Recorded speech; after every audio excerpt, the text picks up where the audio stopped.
Hi guys, welcome to Techavro. In this video I'm gonna be showing you how to colorize effect in Camtasia. So firstly you have to go to this visual effect on your left hand side menu.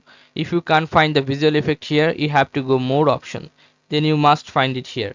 Okay, if you find visual effect, click on this, scroll down, and you'll find here colorize, this option. Just drag and drop to the timeline and you can see the video has been colorized.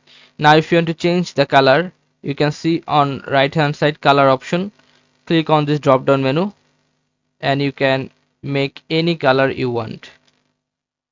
Okay, you can make green, blue, red, violet. Okay, I'm making it green. And then you'll find here intensity. You can make the intensity lower like this or intensity higher like this. And you'll find here easy in, easy out. That's normal thing. Opacity, you can see here, if you remove this opacity it will be black or dark, and you can do this with the mouse. Okay, so simple. In property section you'll find these things.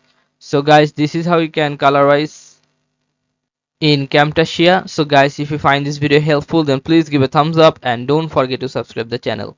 Thank you so much for watching the video.